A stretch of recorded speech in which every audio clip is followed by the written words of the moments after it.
സൗദിയിലെ ജിദ്ദയിൽ ഗൾഫ് മാധ്യമം സംഘടിപ്പിച്ച സോക്കർ കാർണിവലിന് സമാപനം. ജൂനിയർ സീനിയർ വിഭാഗങ്ങളിലായി ന്യൂകാസിൽ സെവൻസും അമിഗോസ് ജിദ്ദയും ജേതാക്കളായി. Jeddah Indian consul general Muhammad Shahid Alam ടൂർണമെന്റിൽ മുഖ്യാതിഥിയായി. സൗദി പടിഞ്ഞാറൻ പ്രവിശ്യയിലെ കാൽപന്ത് പ്രേമികളുടെ ശ്രദ്ധ നേടിയാണ് മാധ്യമം സോക്കർ കാർണിവൽ സീസൺ 2 അവസാനിച്ചത്. തുല്യശക്തികൾ തമ്മിൽ നടന്ന വാശിയേറിയ മത്സരങ്ങൾക്കൊടുവിൽ സീനിയർ വിഭാഗത്തിൽ ന്യൂകാസിൽ സെവൻസും ജൂനിയർ വിഭാഗത്തിൽ അമിഗോസ് ജിദ്ദയും ജേതാക്കളായി.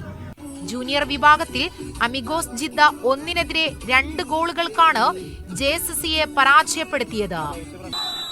സീനിയർ ഫൈനൽ മത്സരത്തിൽ മുഴുവൻ സമയവും ഗോളുകളൊന്നും നേടാതെ മത്സരം സമനിലയിലായി.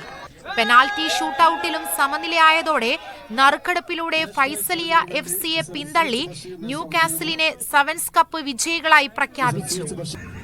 Jeddah Indian consul general Muhammad Shahid Alam ടൂർണമെന്റിൽ മുഖ്യാതിഥിയായിരുന്നു. ജിദ്ദ നാഷണൽ ആശുപത്രി managing director VP Muhammad Ali, Vijay food products Moolan group MD Joy Moolan, PT Usman, Saleem Thalappil, SIF ഭാരവാഹികൾ എന്നിവർ ട്രോഫികൾ വിതരണം നടത്തി. Madhyamam media one coordination committee convener CH Basheer, tournament committee convener MP Ashraf, Muneer Ibrahim, Abdus Subhan എന്നിവർ നേതൃത്വം നൽകി. Media one Jeddah.